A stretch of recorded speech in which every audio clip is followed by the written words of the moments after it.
வணக்கங்க.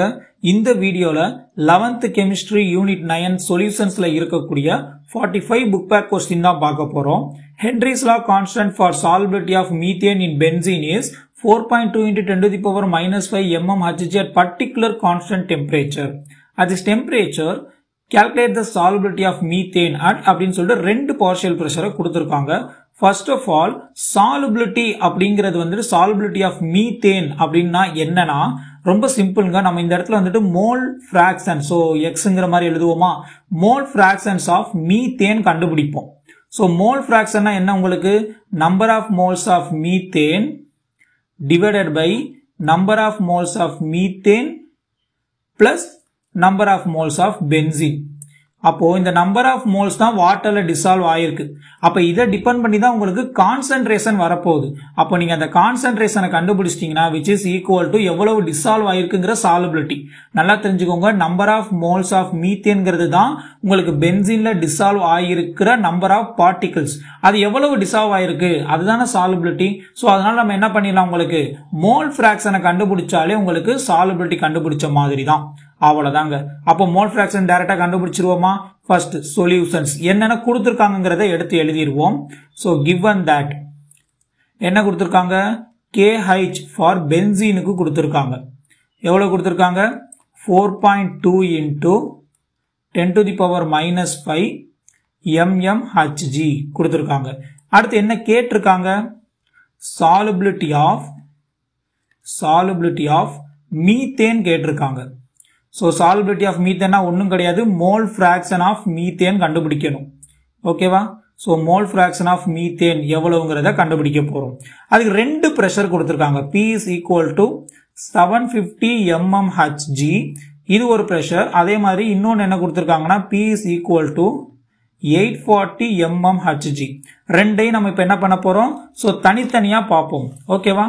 Right. First according to, இது யாருது, ஹென்ரிஸ் லா கான்ஸ்டன்ட் தானே. So according to Henry's law formula என்ன வரும் உங்களுக்கு, P is equal to KH.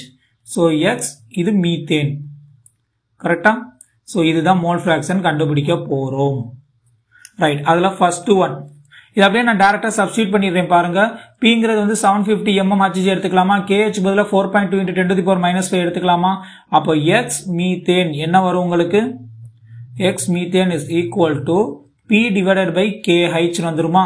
P எவ்வளவு, 750 mmHg divided by KH எவ்வளவு, 4.2 into 10 to the power minus 5 mmHg. So ரெண்டையும் டேலி பண்ணுங்க. ஸோ mmHg போயிடும். 10 to the power minus 5 மேல போனா 10 to the power plus 5 ஆயிருமா. ஸோ 4.2 750ல நீங்க டேலி பண்ணீங்கன்னா 178.5 வரும். அப்போ என்ன ஆன்சர் வருது, 178.5 into 10 to the power 5.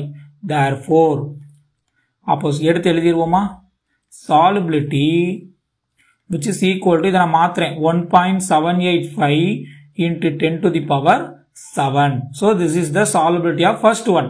அடுத்து second one பார்ப்போமா. So second one என்ன கேட்டிருக்காங்க, again solubility of methane தான் கண்டுபிடிக்கணும். So என்ன வந்துரும் உங்களுக்கு, partial pressure divided by KH value. P இங்க எவ்வளவு கொடுத்திருக்காங்க, 840 mmHg divided by 4.2 into 10 to the power minus 5 mmHg. இப்ப டாலி பண்ணுவோமா. சோ டாலி பண்றேன் பாருங்க, mmHg போயிருச்சு. 10 to the power minus 5 மேல போனா 10 to the power plus 5 ஆயிரும். சோ 4.2 இதை நான் 8.4 into 10 to the power 2 னு மாத்திக்கலாமா. அப்ப இதை கேன்சல் பண்ணீங்கன்னா 2 டைம்ஸ் ஆயிரும். அப்ப டோட்டலா என்ன வருது உங்களுக்கு, 200 into 10 to the power 5 வருது, கரெக்டா? அப்போ therefore solubility எடுத்து எழுதிடுவோமா.